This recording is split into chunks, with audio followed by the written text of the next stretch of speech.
बच्चों last video तक हम लोग पढ़ रहे थे नॉन प्रोटीनियस पार्ट की हम लोग बात कर रहे थे। नॉन प्रोटीनियस पार्ट के हमने स्ट्रक्चर हमने देखा था, इसको हमने दो पार्ट्स में बांटा था। एक तो होता है प्रोटीन भाग जो एपो एंजाइम के रूप में पाया जाता है, दूसरा होता है कोफैक्टर जो कि नॉन प्रोटीनियस भाग के रूप में पाया जाता है।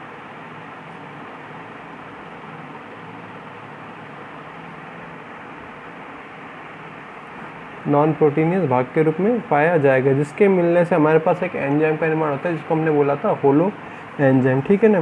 कोफैक्टर को और नॉन प्रोटीनियस भाग को हमने तीन पार्ट्स में डिवाइड किया। पहला था प्रोस्थेटिक ग्रुप, ठीक है ना, प्रोस्थेटिक, जिसमें हमने साइटोक्रोम और फ्लेवोप्रोटीन को पढ़ा है, जो उसमें क्या होगा, ये एपो एंजाइम के साथ क्या होंगे, टाइटली अटैच्ड होंगे। ठीक है ना, टाइटली अटैच्ड पाए जाएंगे। फिर हमने बात की को एंजाइम की, सह एंजाइम की बात की।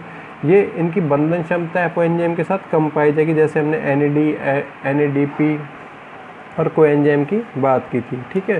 फिर हमने बात की एक्टिवेटर, ऐसा कोई भी नॉन प्रोटीन या पाई या कह सकते हैं इनऑर्गेनिक सब्सटेंस, ठीक है ना, ये कह सकते हैं इनऑर्गेनिक अकार्बनिक पदार्थ जो कि धातु के रूप में हो, जैसे निकेल हो सकता है, कोबाल्ट, Fe हो सकता है, मरकरी हो सकता है। मरकरी एक तरीके से कह सकते हैं हम लोग इनहिबिटर भी होता है। क्या होता है, इनहिबिटर भी, एंजाइम इनहिबिटर की तरह भी कार्य करता है। ठीक है ना।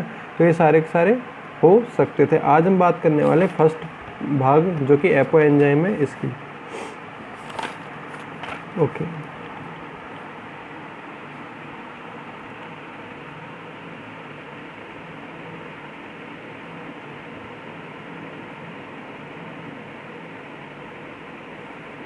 एपो एंजाइम, ठीक है ना। एपो एंजाइम की आज हम लोग बात करने वाले हैं। एपो एंजाइम क्या होगा, ये एंजाइम का, किसी भी एंजाइम का क्या होता है, मेन पार्ट होता है। हमने भी इस प्रकार से एक डायग्राम बनाया था लास्ट वीडियो में, जिसमें हमने ए बनाया था। ए को हमने क्या बोला, एपो एंजाइम बोला। ए क्या है, मुख्य पदार्थ। किसी भी एंजाइम का क्या है, मुख्य भाग है और बड़ा भाग है। मुख्य भाग है और बड़ा भाग है, ठीक है ना। इसी को हम लोग बोल सकते हैं प्रोटीन का बड़ा भाग हो गया। साथ ही साथ क्या हो सकता है, इस पे एक से ज़्यादा क्या हो सकती है, किसी भी सब्सटेंस के लिए या किसी भी सबस्ट्रेट के लिए, क्रिया कारक के लिए अटैचमेंट साइट पाई जाएगी। अटैचमेंट साइट पाई जाएगी। साथ ही साथ ये क्या करेगा, इसी को कोलोइडल नेचर भी बोलते हैं, इसी को कोलोइडल प्रकृति भी बोला जाता है। तो एक बार इसको लिख लेते हैं थोड़ा सा। एपो एंजाइम, एपो एंजाइम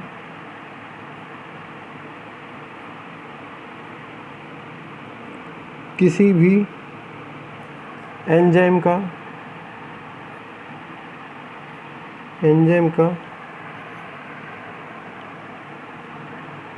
मुख्य भाग का निर्माण करता है। मुख्य भाग का निर्माण करता है, जिसमें तथा यह एंजाइम का बड़ा भाग होता है। क्या होगा, बड़ा भाग होगा, जिस पर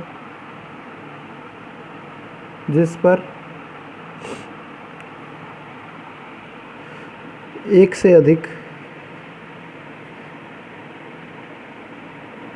अधिक सक्रिय स्थल, एक्टिव साइट पाए जाते हैं, जो कि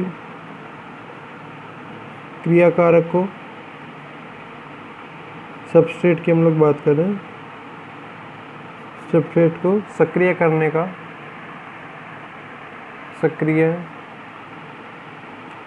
का कार्य करते हैं। इसे ही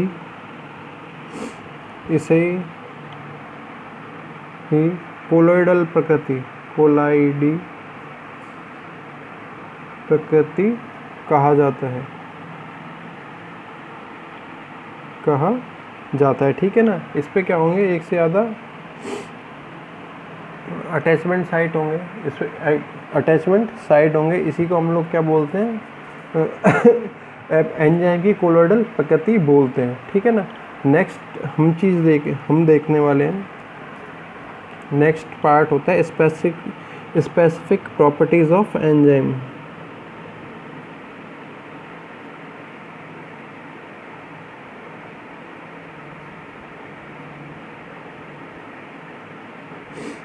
स्पेसिफिक प्रॉपर्टीज ऑफ एंजाइम मतलब कुछ विशिष्ट लक्षण, एंजाइम के क्या हो विशिष्ट लक्षण। विशिष्ट लक्षण में एक तो प्रकृति यही हो गई, क्या होगी इसकी कोलोइडल प्रकृति होगी, ठीक है ना, कोलोइडल प्रकृति होगी। दूसरी ये हो गई बड़ा भाग, लार्ज साइज भी, ठीक है ना। और जैसे हो सकती है, हमने पहले बात की, यहाँ से अगर चालू करें तो ये क्या हो जाएगा, प्रोटीनियस नेचर, प्रोटीन की प्रकृति, ठीक है ना। और स्पेसिफिसिटी भी हो सकता है, कुछ विशेष प्रकार के एंजाइम कुछ विशेष प्रकार की क्रियाओं को ही प्रभावित कर सकते हैं, कुछ विशेष प्रकार के एंजाइम कुछ विशेष प्रकार की क्रियाओं को ही प्रभावित कर सकते हैं, ठीक है। जैसे यदि बात की जाए फर्स्ट प्रकृति की, तो फर्स्ट होता है प्रोटीनियस नेचर, ठीक है ना, प्रोटीन नेचर, प्रोटीन प्रकृति।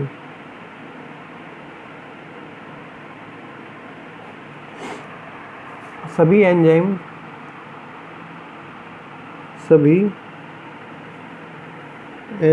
मुख्य रूप से प्रोटीन प्रकृति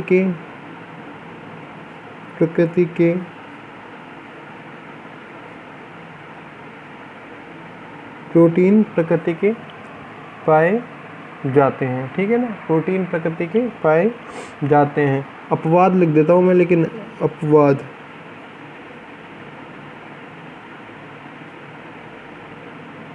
राइबोजाइम, ठीक है ना, राइबोजाइम क्या है इसका अपवाद है।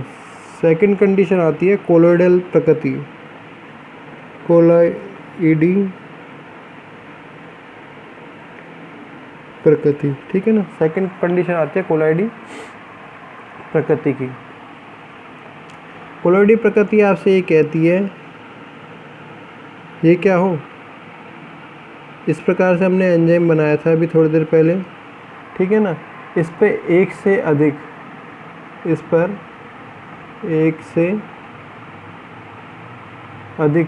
ये क्या हो जाएगा, यहाँ पे इसको लिख देता हूँ मैं, अटैचमेंट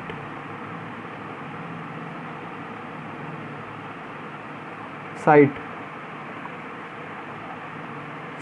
ये क्या हो जाएंगी, संलग्न स्थल हो सकते हैं किसी भी सबस्ट्रेट के लिए, किसी भी क्रियाकारक के लिए संलग्न स्थल हो सकते हैं। मतलब ये कह सकते हैं एंजाइम के जो अणु होंगे, एंजाइम के प्रोटीन के अणु होंगे, वो क्या कर सकते हैं, एक से ज़्यादा भागों के रूप में किसी भी क्रियाकारक के साथ अटैच हो सकते हैं, किसी भी क्रियाकारक के साथ, सबस्ट्रेट के साथ अटैच होने की क्षमता रखते हैं। इसी को हमने बोला है कोलाइडल प्रकृति। एंजाइम पर एक से अधिक संलग्न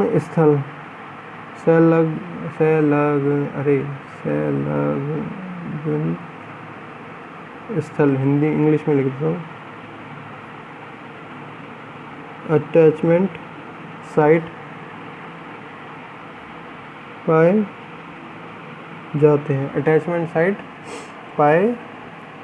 जाते हैं, ठीक है ना। थर्ड कंडीशन आती है इसकी स्पेसिफिसिटी की, विशिष्टता।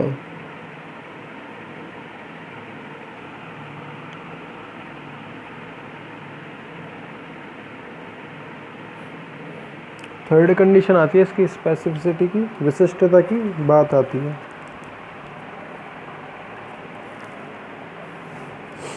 विशिष्टता ये कहती है कि सभी प्रकार के एंजाइम क्या होंगे, अभिक्रिया के लिए विशेष प्रकार के लिए पाए जाएंगे। अभिक्रिया के अकॉर्डिंग, जैसे हम लोग बात करते हैं ग्लूकोज जाइमेज अल्कोहल की, जैसे हम लोग बात करते हैं किसकी, ग्लूकोज जाइमेज अल्कोहल की बात करते हैं, तो जो जाइमेज एंजाइम होता है, ये क्या होता है, ग्लूकोज पे ही कार्य करने वाला होता है। मतलब रिएक्शन के अकॉर्डिंग एंजाइम यूज में लिया जाता है। तो विशिष्ट प्रकार का एंजाइम विशिष्ट प्रकार की क्रिया के लिए ही उत्तरदायी होता है, ठीक है ना। विशिष्ट प्रकार का एंजाइम किसी विशिष्ट प्रकार की अभिक्रिया के लिए ही उत्तरदायी होता है। तो इसको इस प्रकार से लिख सकते हैं, सभी एंजाइम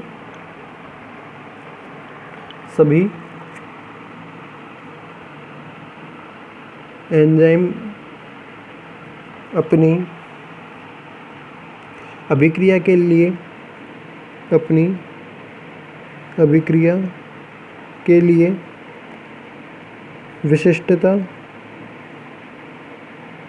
विशिष्टता प्रदर्शित करते हैं, ठीक है ना। विशिष्टता क्या होंगे, विशिष्टता प्रदर्शित करते हैं। जैसे कि हम लोग बात कर लेते हैं, इसमें ए डाल देते हैं हम लोग, निरपेक्ष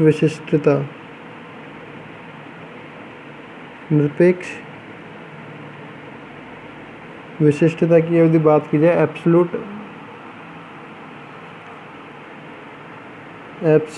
स्पेसिफिसिटी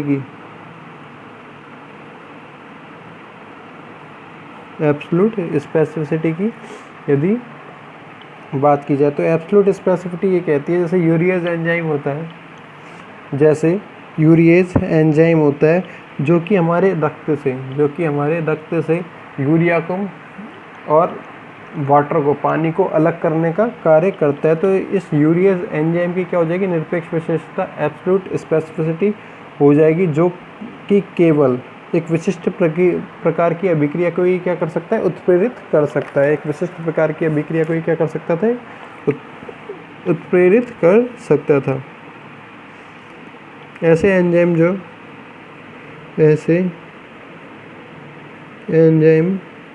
जो एक विशिष्ट प्रकार की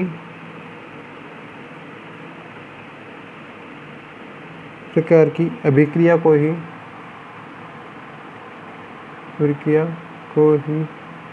उत्प्रेरित करते हैं। एग्जाम्पल में हम लोग बात कर सकते हैं, जैसे कि यूरिया होता है, ठीक है ना। यूरिएज एंजाइम की उपस्थिति में, यूरिएज एंजाइम की उपस्थिति में NH3+ वाटर में टूट जाता है, ठीक है ना। NH3+ वाटर में टूट जाता है। फिर आता है सेकंड नंबर पे, बी नंबर पे आएगा हमारा समूह विशिष्टता। क्या आएगा, बी नंबर पे आएगा समूह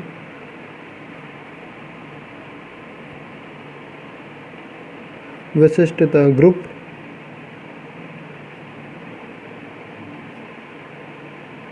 स्पेसिफिसिटी, ठीक है ना। बी नंबर पे क्या आएगा, ग्रुप स्पेसिफिसिटी आएगा। ग्रुप स्पेसिफिसिटी ये कह रहा है कि एक विशेष प्रकार के सबस्ट्रेट के ग्रुप पर ही जो एंजाइम क्रिया कर सकता था, ठीक है ना। एंजाइम किसी क्रियाकारक के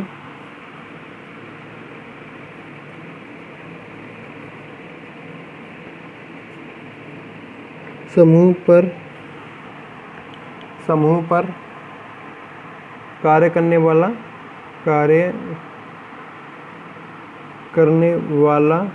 एंजाइम,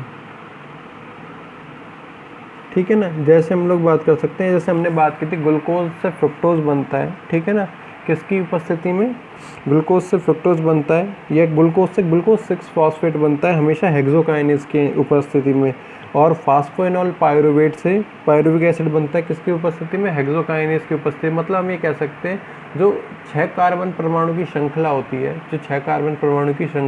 है, इस पर हेक्सोकाइनेज एंजाइम ही कार्य करता है।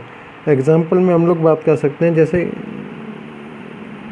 ग्लूकोज हो गया, ग्लूकोज से हमने बनाया ग्लूकोज 6 फॉस्फेट, ठीक है ना। इस पे काम करता है हेक्सोकाइनेज एंजाइम, इस पे कार्य करता है हेक्सोकाइनेज एंजाइम।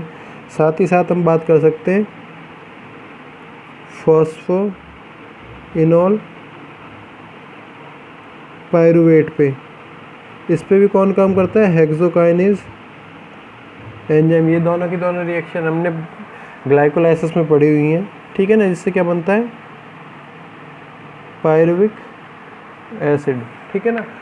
ये सारे क्या होते हैं, 6 कार्बन परमाणु की श्रृंखला होती है, जिस पर काम करने वाला एंजाइम होता है हेक्सोकाइनेज एंजाइम, जिस पर कार्य करने वाला एंजाइम होता है हेक्सोकाइनेज एंजाइम, ठीक है ना, हेक्सोकाइनेज एंजाइम। फिर आती है कंडीशन सी नंबर पे आती है बॉन्ड स्पेसिफिसिटी की बात आती है, किसकी, बंध विशिष्टता की।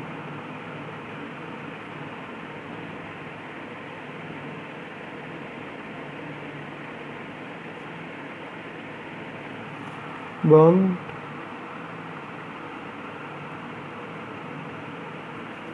स्पेसिफिसिटी की बात आती है। बंध विशिष्टता ये कहती है, जैसे हम बात कर सकते हैं राइबोन्यूक्लियस जो एंजाइम होता है, राइबोन्यूक्लियस जो एंजाइम होता है वो प्रिमिटिन क्षारक पर केवल 3' पर ही क्या करता है, 5 फास्फोडाइएस्टर बॉन्ड को डिग्रेड करने का काम करता है, डिग्रेड करने का काम करता है। ऐसा कोई भी ये कह सकते हैं न्यूक्लिक एसिड, या डीएनए भी ले सकते थे हम लोग, आरएनए भी ले सकते थे। इनके बंधों को तोड़ने वाला एंजाइम क्या कहलाएगा, बंध विशिष्ट एंजाइम कहलाएगा। जैसे हम लोग बात कर सकते हैं फास्फोडाइएस्टर को तोड़ने के लिए हम लोग यूज में लेते हैं कौन सा, ribonuclease enzyme. Example,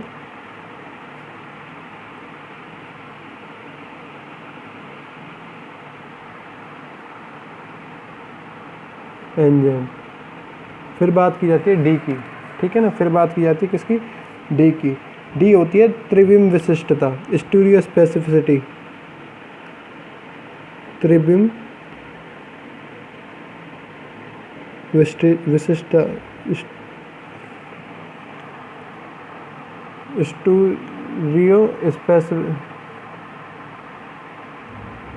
stereo specificity,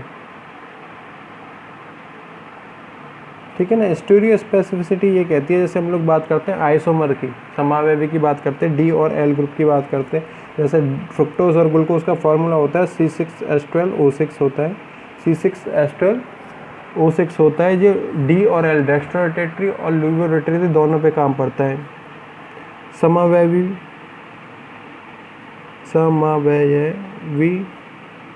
पर कार्य करने वाले एंजाइम, ठीक है ना, समावयवी पर कार्य करने वाले एंजाइम, ठीक है ना। जैसे हम लोग बात कर सकते हैं डी और एल, डी ग्रुप होता है ग्लूकोज के लिए, एल ग्रुप होता है फ्रुक्टोज के लिए, ठीक है ना। आज हमने बात की इसकी स्पेसिफिक प्रॉपर्टीज़ की बात की है, ठीक है ना। इसमें हमने बहुत सारे लक्षण देखे, बाकी हम लोग देखेंगे नेक्स्ट वीडियो में। Thank you.